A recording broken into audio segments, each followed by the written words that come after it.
All right, guys, what's going on? Welcome in. Huge breaking NFL news here. Came out maybe like 15 minutes ago. The Cleveland Browns have just traded for wide receiver Amari Cooper in exchange for pick swaps. Pick swaps. The teams exchanged 5th and 6th round draft picks, okay? That is absolutely crazy. Great value from Cleveland's perspective, and I really love this trade for both teams. Let's look at it from Cleveland's perspective first.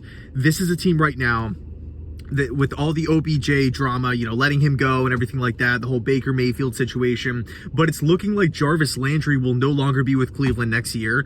Amari Cooper instantly becomes the team's number 1 wideout. Instantly.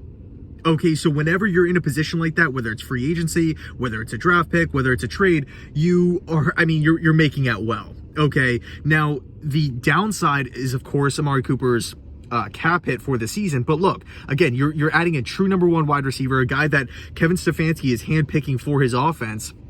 And there has been some, speculation about the overall usage, or not so much speculation, more so questions about the usage of the wide receiver position. Cleveland's, like how much they throw the football down the field. Do they really value wide receiver, or is it more so the running game, offensive line, and tight end? They use a lot of 2 tight end looks.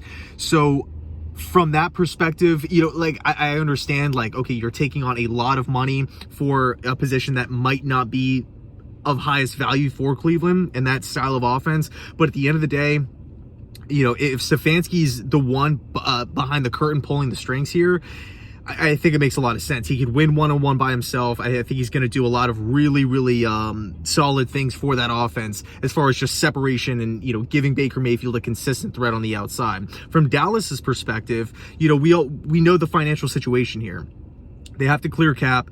Amari Cooper, again, $20 million cap hit. Dak is a big cap hit. Ezekiel Elliott is a big cap hit. They franchise tagged Dalton Schultz. So, it was obvious that Dallas had to make some moves.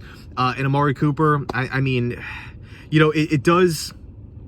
it's a little unfortunate that Dallas couldn't get an extra pick. But at the end of the day, it was likely that he was going to be released. So at least there's some sort of benefit here for Dallas. So I think at the end of the day, Dallas is going to be fine at wide receiver. They're going to try to extend Michael Gallup. And CeeDee Lamb is an absolute animal, okay? One of the best young wide receivers in football. Now, if we take a look at the trade from the Jets' perspective, these guys are coming off the board here. Mike Williams, no longer an option. Chris Godwin, no longer an option. Same with Devontae Adams.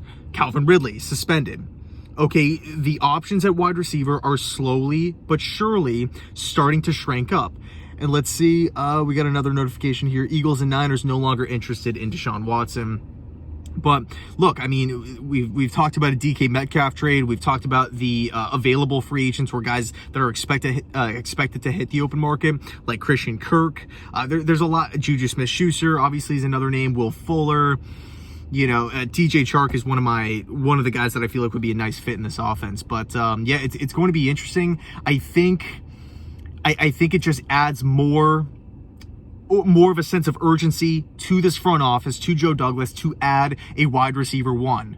It does. We cannot go through another offseason and not really address wide receiver while having Berrios, Cole, and Crowder all walk out the door. So anyway, the Jets have got to get on it. I'm not saying that, the chances, or, Amari Cooper was the team's only option or anything like that, but we got to get on it here. We got to give Zach Wilson some weapons. Anyway, thanks so much for watching. Let me know your thoughts down below in the comment section. And as always, go Jets.